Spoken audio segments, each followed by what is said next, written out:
안녕하세요. 4단원 기술혁신과 발명 표준 1. 창의공학 설계 2. 발명과 표준에 대해서 알아보도록 하겠습니다. 기술혁신과 발명 표준은 인간들의 삶을 기술혁신을 통해서 기존의 기술이나 물건의 성능을 개선해 왔고 다양한 제품을 생산하여 사용상의 문제점을 해결하기 위해 제품을 표준화하였으며 지속적인 기술 혁신과 발명을 하기 위해서 물건을 창의적으로 설계하고 자신의 발명품을 권리화하는 능력을 키워서 국가와 사회의 발전에 이바지해야 한다는 개념을 가지고 진행됩니다.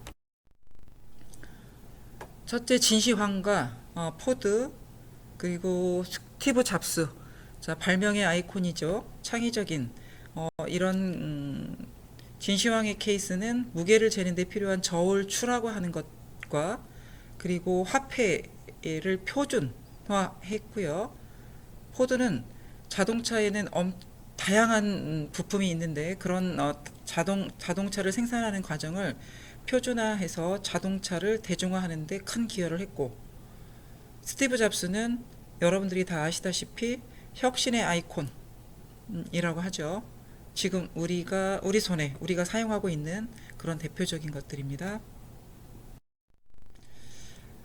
자, 그리고 우리나라의 발명의 아이콘 세종대왕 아시죠? 자, 이렇게 발명에 관련된 내용을 알아보도록 하겠습니다. 필요는 뭐의 어머니일까요? 토머스 에디슨의 명언 중 하나입니다. 필요한 사람이 뭔가 그 필요를 해결하기 위해서 해결하는데 그런 것들을 발명이다라고 해요. 그러니까 발명은 특별한 것이 아니고 필요한 것을 해결하려고 하는 그런 노력들이 발명으로 이어진다는 뜻입니다. 여러분도 도전해 보시기 바래요. 자, 첫 번째 창의공학 설계는 창의공학 설계 2의 1차시, 창의공학 설계 실제 2차시 이번 주 수업 내용입니다. 꼭 알아야 될 성취 기준. 첫째, 기술 혁신을 위한 창의공학 설계를 이해할 수 있다. 둘째, 창의공학 설계를 통해서 제품을 구상하고 설계할 수 있다. 이 두 가지 성취 기준을 통해서 수업을 알아보도록 하겠습니다.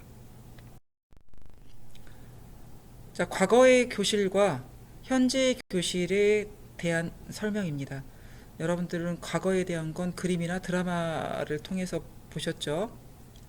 자, 이 두 가지 현실을 통해서 여러분들이 한번 검색을 통해서 현재 기술 혁신을 통한 교실의 모습은 과거와 어떻게 달라져서 변화시켰는지 예를 3가지 이상을 찾아서 교과서에 반드시 작성하시고 등교 후에 확인하도록 하겠습니다.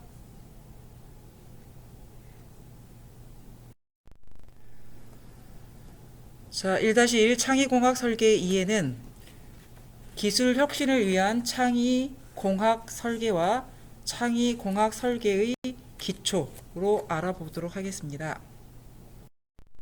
121조. 자, 기술 혁신이란 어떤 의미냐? 자, 현재보다 더 나은 환경에 살기 위해서 노력하는 것이고, 인간들의 한계를 극복하기 위해서 끊임없이 기존의 기술을 더 좋게 하고 합치는, 융합해서 혁신적인 제품을 만들어 오고 있고, 그리고 기술 혁신이란 개념은 기존의 기술이나 물건의 성능을 훨씬 더 효과적이고 능률적으로 좋게 바꾸는 것. 그래서 새로운 제품, 새로운 시스템, 새로운 서비스 이런 것들을 생산하기 위해서 연구하고 개발하는 활동을 의미합니다. 여기서 혁신이라는 의미는 기존에 있는 풍속이나 기존의 관습, 기존의 조직 이런 것들을 완전히 새롭게 되는 형태를 혁신이라 합니다. 여러분은 여러분들의 혁신을 하고 싶은 내용들이 있으시죠? 여러분 자신에 대한 걸 생각해 보는 기회를 가져보시면 좋을 것 같습니다. 자, 창의공학 설계란 기술 혁신을 위한 공학 설계, 즉 기존에 존재하지 않거나 없는 거죠. 또는 기존에 있으나 기존에 있는 것보다 향상, 훨씬 더 좋아진 제품을 만들기 위해 다양한 문제를 해결할 수 있는 아이디어를 구현함으로써 시스템이나 절차를 고안하는 활동을 의미합니다. 창의공학 설계를 하기 위해서는 공학 설계에 창의적인 아이디어, 즉 여러분들의 생각, 이런 것들을 적용해야 하겠습니다. 그럼 공학이라고 하는 개념은 뭐냐?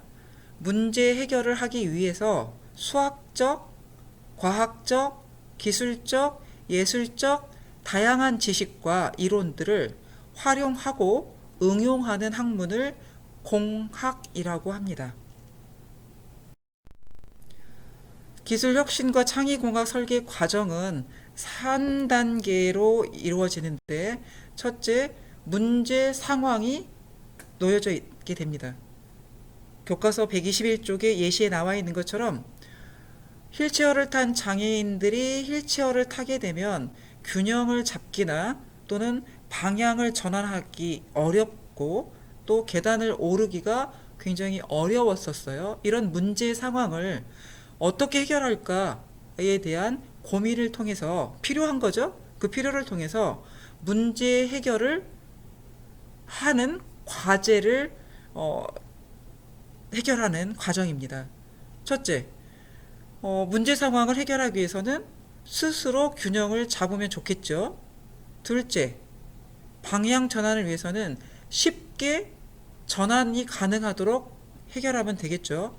셋째, 계단을 올라갈 수 있어야만 문제 상황을 해결할 수 있습니다. 자, 그래서 향상된 휠체어는 넘어지지 않으면서 쉽게 방향을 전환할 수 있고 또 계단도 오를 수 있는 향상된 휠체어가 만들어졌습니다. 현재 일반화되어 있고 우리 주변에서도 이런 향상된 휠체어를 볼 수가 있어요. 자, 여기에서 그치지 않고 또 하나 이것을 현재 이렇게 개발된 휠체어를 사용하는 장애인만이 아니라 비장애인도 쉽게 사용할 수 있는 개인용 이동장치를 만들면 좋겠다라고 하는 문제 상황이 제시가 됩니다. 그러면 이걸 해결하려면 휠체어는 장애인만이 아니라 비장애인도 사용할 수 있어야겠고 또 새로운 균형 장치가 필요하고 또 쉽게 이동할 수 있어야 되는 문제를 해결하면 되겠습니다. 그래서 현재 만들어진 것이 퍼스널 모빌리티라고 하는 전기로 가는 개인용 이동 장치가 개발이 되었죠. 그래서 이것은 사람이 서 있어도 다양한 여러 가지 센서가 균형을 이루어서 넘어지지 않게 해주고 앞뒤로 쉽게 이동하게 해주는 그런 장치입니다. 그 예로 퍼스널 모빌리티는 여러분들이 실제 쓰고 있는 전동 휠, 그리고 전동 킥보드, 전동 스케이트보드, 전기 자전거, 이런 것들이 퍼스널 모빌리티의 예시입니다. 즉 전기를 동력으로 해서 움직이는 개인용 이동 수단을 의미합니다. 페이지 122쪽에 창의공학 설계의 기초를 보겠습니다. 창의공학 설계를 하기 위해서는 창의적인 아이디어를 구상하고 그것들을 구상한 제품을 다른 사람이 알아볼 수 있도록 도면으로 표현하는 설계 과정이 필요한데 그 필요한 첫 번째 과정이 스케치 과정이에요. 자, 스케치란 자신이 생각하고 있는 아이디어를 자나 컴퍼스 이런 것들로 사용하지 않고 내가 자유롭게 아이디어를 나타낸, 그리는 그런 것을 스케치라 하고, 다른 말로 핸드풀이라고도 합니다. 자유롭게 손으로 그리는 거. 자, 그런 스케치 방법은 세 단계를 거쳐서 그림과 같이 먼저 물체의 윤곽을 대략적으로 그립니다. 그린 후에 필요 없는 불필요한 선은 지우고, 그러고 나서 세 번째는 그 물체를 구체화해 나가서 완성하는 과정이 스케치하는 방법입니다. 그럼 두 번째로 구상도 그리기에 알아보면, 아이디어를 스케치한 것을 가지고 아이디어가 가장 잘 표현된 것을 선택하여 다른 사람이 알아보기 쉽도록 정확한 크기나 정확한 구조 등을 입체적인 그림으로 나타내는 것을 구상도 그리기다라고 합니다. 그럼 이런 구상도 그리기는 크게 등각투상법, 사투상법으로 일반적으로 나타내는데, 이런 등각투상법이나 사투상법으로 나타낼 때는 제품의 치수와 제품에 제작할 때 참고해야 할 사항들을 기록해야 합니다. 자, 그럼 구상도 그리기 첫 번째 등각투상법이란 같을 등자입니다. 각이 서로 120도로 세 면의 각이 120도를 이루는 세 개의 기본축 위에 물체의 높이, 그림을 참고하세요. 물체의 너비, 물체의 안쪽 길이, 이 길이들을 각도를 유지한 Y자 형태에서 그대로 높이와 넓이, 길이를 옮겨서 그림과 같이 입체적으로 나타내는 그리는 방법을 등각, 같은 각을 이루고 있는 입체 형태를 등각투상법이다라고 합니다. 두 번째 사투상법이라는 건 물체를 정면을 실물과 똑같은 모양으로 그린 다음에 각 꼭지점에서 45도 각도, 즉 사선으로 선을 그어서 그 물체의 안쪽 길이를 실제 길이의 2분의 1, 절반의 길이로 그려놓은 상태를 사투상법이라고 하는데, 이때 45도 각도로 사선을 그린 경사선의 각은 30도이거나 60도 등으로 달리 나타내기도 합니다. 일정하지 않아요. 등각은 각이 같은 거였었어요. 사투상은 각이 달리 나타내기도 한다는 겁니다. 같지 않아요. 뭐가 같으냐? 안쪽 선의 꼭지점의 각도가 45도인 것만 같아요. 등각과 사투상의 차이입니다. 제작도 그리기. 제작도는 제품을 만들 때 필요로 하는 정보로 모양, 크기, 구조, 재료, 부품의 조리 방법 등을 나타낸 도면을 작성하는 것을 제작도 그리기라고 합니다. 그러나 간단한 물건을 만들 때에는 제작도를 생략하기도 해요. 자, 정투상은 일반적으로 주로 정투상법으로 제작도를 그립니다. 그럼 정투상법은 뭐냐? 물체의 정면, 평면, 측면에서 본 모양을 각각 따로 그려서 물체를 나타내는 방법을 정투상법이라고 하는데, 그럼 이런 정투상법은 제3각법에 따른 정투상법을 사용하는데, 왜 그러냐 하면 한국산업표준에서 제3각법에 의한 정투상법을 원칙으로 하기 때문입니다. 그래서 정면은 정면도라고 하고요. 평면은 평면도, 측면도는 우측면도를 나타내는데 먼저 정면이 중심이 됩니다. 그 정면을 중심으로 정면의 우에다가 평면도를, 정면의 오른쪽에 우측면도를 나타내는 것이 정투상법입니다. 평면도는 물체의 정면을 기준으로 위에서 내려다 본 모습을 그린 그림을 평면도라 하고요. 정면도는 물체를 정면에서 바라본 모양을 나타낸 그림으로 물체의 특징을 가장 잘 나타낼 수 있기 때문에 기준점을 정면으로 선정합니다. 그래서 먼저 정면을 그리고 정면 위에다가 평면을 그리는 거고요. 그 정면의 오른쪽에 우측면도를 그리는데 물체의 정면을 기준으로 해서 사람이 우측으로 가서 본 모습을 교과서에 나와 있는 그림처럼 이동을 하는 거예요.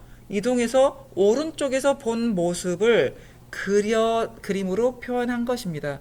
이 물체는 각각 따로 떼어냈을 뿐이지 한 물체이기 때문에 같은 선, 같은 크기, 같은 위치에 나타나져 있어야 합니다. 자, 이렇게 정투상법에 대한 설명을 그림과 같이 설명을 하였습니다. 지식충전소 참고해 주세요. 122쪽에 제도의 기초, 선의 종류와 치수재기에 대해서 나와 있습니다. 선의 물체의 모양을 나타내는 데 사용되며 선의 모양과 용도를 바르게 알고 사용해야 합니다. 이런 제도에는, 도면에는 이러한 선들로 메시지를 전달합니다.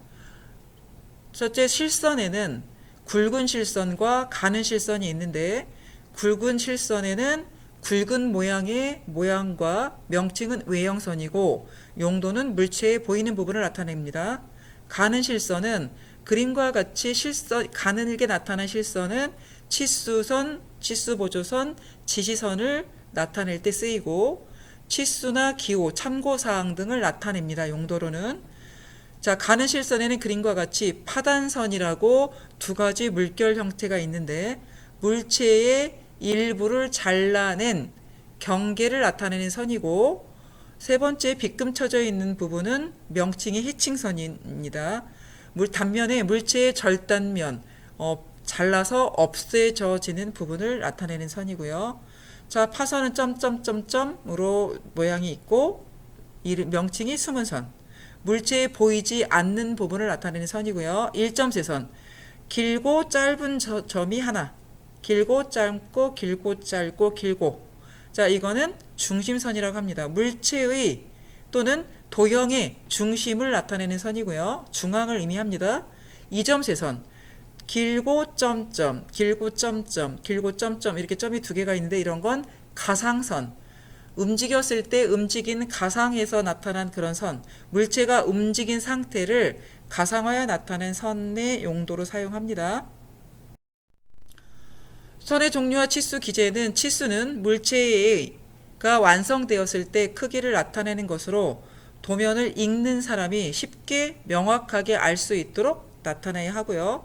치수를 기입할 때 유의사항 중요합니다.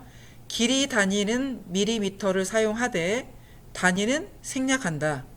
둘째, 도면을 읽는 사람이 계산하지 않고도 모든 치수를 알 수 있도록 표시한다.